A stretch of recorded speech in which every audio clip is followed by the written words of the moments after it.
Bonjour à tous, bienvenue sur la chaîne YouTube de Mandarin TV. Si vous êtes nouveau et que vous vous intéressez à la chaîne, alors abonnez-vous tout de suite à la chaîne YouTube Mandarin TV. Pour cela, rien de plus simple. Il vous suffit de cliquer sur le bouton s'abonner en bas de la vidéo à droite pour ne rien rater des actualités, reportages et documentaires.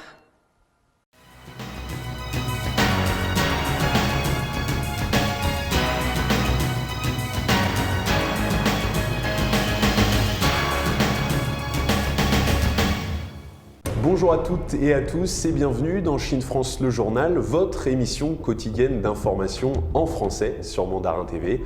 Sans transition, voici les titres de l'actualité. 22 mineurs piégés après un accident dans une mine d'or dans la province du Shandong. La Chine va fournir une aide médicale et des vaccins au Myanmar. La deuxième série de tests d'acide nucléique de masse a débuté ce lundi à Shijiazhuang. Xiaomi, la marque de smartphone chinoise, lance le smartphone 5G le plus abordable du marché. L'avion de chasse furtif J-20 a célébré hier le 10e anniversaire de son vol inaugural. Le constructeur chinois NIO s'apprête à lancer une berline électrique de luxe, elle s'appelle le T7. Le film Nomadland est en route vers les Oscars.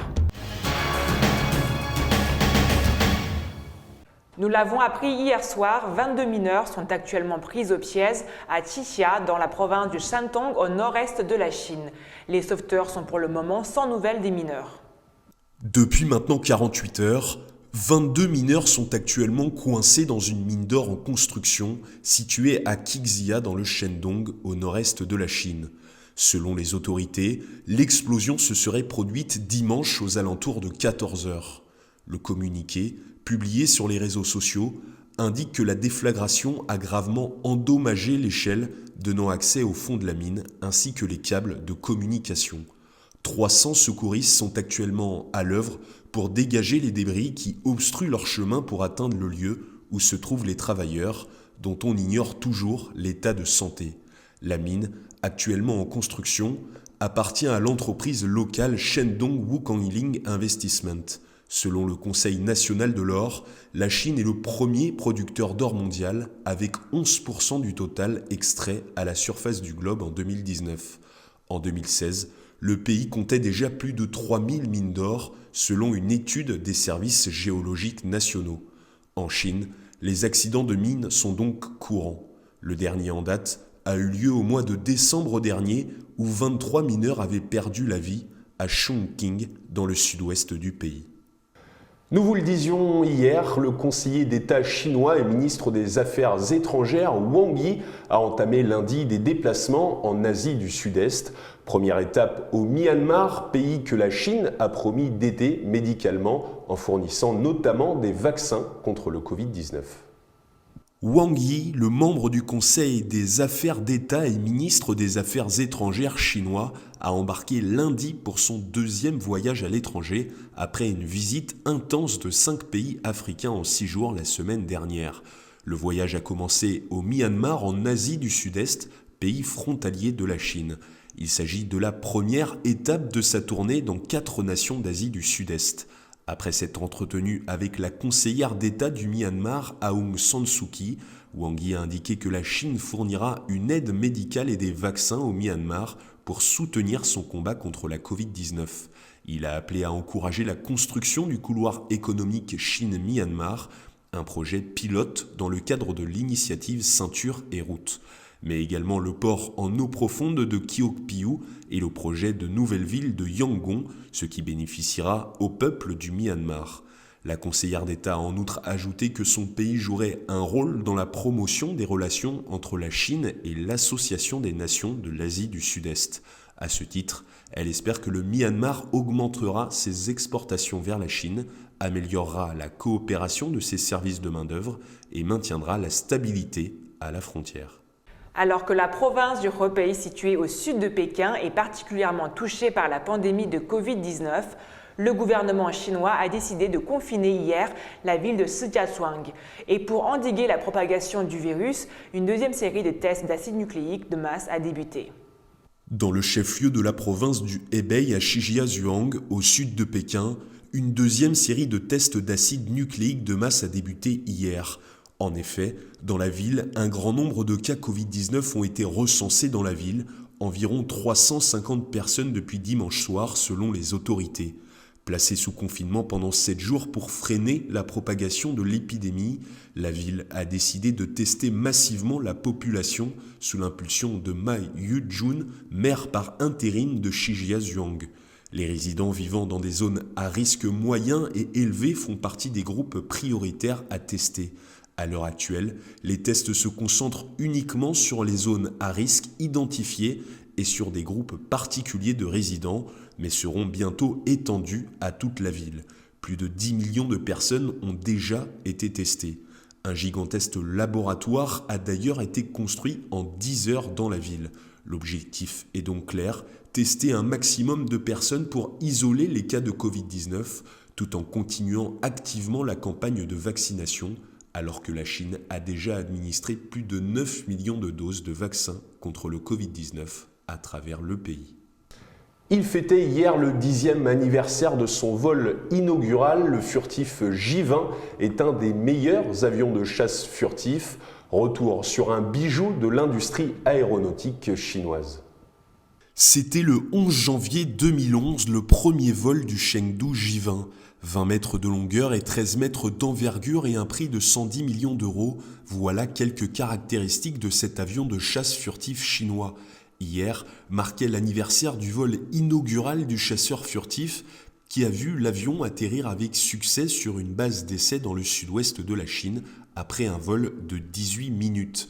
Depuis, l'avion de combat de 4e génération dont la Chine détient les droits de propriété intellectuelle exclusifs a subi de nombreux tests sur différents prototypes. Apparu en public pour la première fois en novembre 2016, la Chine se plaît à réaliser régulièrement des démonstrations de son avion. Une des dernières en date a été faite le 30 octobre dernier, où des images de la télévision publique chinoise montraient 2 J-20 tirés des fusées leurres, généralement utilisées dans les combats aériens. Cet entraînement est essentiel pour les situations de combat réels. C'est une tactique très utile pour un combat aérien rapproché entre des avions de combat ou s'ils ont été ciblés par un missile sol-air d'un système de défense aérienne au sol, commente à l'époque Song Zongping, un expert militaire. Désormais dans sa 5e génération, le design de cet appareil est atypique. Son revêtement rendrait difficile sa détection par l'ennemi et les missiles guidés, tandis que sa conception en coupe transversale réduirait sa visibilité. La Chine posséderait au moins 50 de ces appareils. Nous vous le disions dans les titres, Xiaomi, la célèbre marque de smartphone chinoise, lance le téléphone compatible 5G le plus abordable du marché, son nom le Redmi Note 9T. Il sera commercialisé à partir du 15 janvier prochain. Le Redmi Note 9T est le nouveau smartphone compatible 5G de la marque Xiaomi. Vendu au prix de 249 €, il est le smartphone compatible 5G le plus abordable du marché. Déjà proposé à moins de 200 € par certains revendeurs, l'appareil permet de se connecter à la nouvelle génération de réseaux mobiles pour une vingtaine d'euros de moins que le régime X50, la référence la moins chère du secteur jusqu'ici, loin derrière les appareils haut de gamme vendus au-delà de 800 € par Apple, Samsung ou encore Huawei. Outre son modem 5G intégré, le Redmi Note 9T offre les caractéristiques techniques d'un smartphone de milieu de gamme avec un processeur MediaTek 800U gravé en 7 nm, un écran AMOLED de 6,3 pouces, 128 Go de stockage, 4 Go de mémoire vive et une batterie avec charge rapide. Le smartphone dispose aussi d'un port double SIM et d'un triple capteur photo logé dans un module circulaire au dos. À ce prix, la marque fait malgré tout des concessions. L'appareil fait notamment l'impasse sur une optique ultra grand angle et propose un revêtement en plastique. Avec ce premier appareil 5G à prix cassé, le 4e constructeur mondial de smartphones espère convaincre le grand public de migrer avec lui vers les avantages offerts par la nouvelle norme de réseau mobile, un argument surtout valable en Chine où la 5G capte désormais l'essentiel des ventes du marché. En France, l'heure est encore au déploiement du réseau et au lancement des premiers forfaits 5G qui n'apportent pas vraiment de différence par rapport à la 4G pour le moment. Elle pourrait être la prochaine rivale de Tesla. Le T7 est la prochaine berline électrique développée par le groupe chinois NIO. La promesse, puissance, endurance et des fonctions de conduite autonome. Une accélération de 0 à 100 en 3,9 secondes et un moteur électrique 180 kW pour le train avant, 300 kW pour le train arrière. Voilà la promesse de la nouvelle ET7 présentée par le groupe chinois NIO. Si certains considèrent le constructeur comme le Tesla chinois, cette nouvelle berline de luxe pourrait bien concurrencer le groupe du milliardaire Elon Musk. En effet, cette nouvelle voiture a de sérieux arguments technologiques à faire valoir. Élégante, elle dispose également d'un immense toit entièrement vitré de 33 capteurs dédiés à la conduite autonome qui se compose de caméras, d'un lidar longue portée, de radars à ondes millimétriques et de capteurs à ultrasons. Au moment de son lancement, la NIO ET7 devrait proposer une autonomie de 500 km. Et à l'horizon fin 2022, le constructeur proposera un pack 154 kW par heure, offrant jusqu'à 1000 km d'autonomie. La NIO ET7 sera d'abord disponible en Chine et devrait être proposée aux alentours de 64 000 € tout de même. Après 3 SUV et une impressionnante supercar EP9, le constructeur chinois NIO s'attaque désormais avec le T7 au segment des berlines électriques de luxe. Le film Nomadland a confirmé samedi son statut de grand favori pour les prochains Oscars en remportant 4 des prix les plus importants à la cérémonie de la National Society of Film Critics. Réalisé par la cinéaste Chloé Zhao, le film s'inspire d'un livre du même titre, écrit par la journaliste Jessica Bruder en 2017. Le film est aujourd'hui favori pour les prochains Oscars. Il ne cesse de recevoir des récompenses. Le film Nomadland, réalisé par la cinéaste chinoise Chloé Zhao, qui met en vedette l'actrice Frances McDormand, a confirmé samedi son statut de grand favori pour les prochains Oscars, en remportant 4 des prix les plus importants à la cérémonie de la National Society of Film Critics. Zhao a remporté le prix du meilleur réalisateur et le prix du meilleur scénario.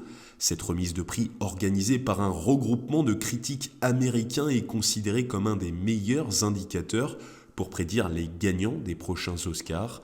Nomadland s'inspire d'un livre du même titre écrit par la journaliste Jessica Bruder en 2017 qui se penche sur la dure réalité des milliers de travailleurs nomades qui ont perdu leur foyer et leurs économies lors de la crise financière en 2008. Rappelons également que le film avait déjà récolté le Lion d'Or de la Mostra de Venise et le prix du public du Festival de Toronto.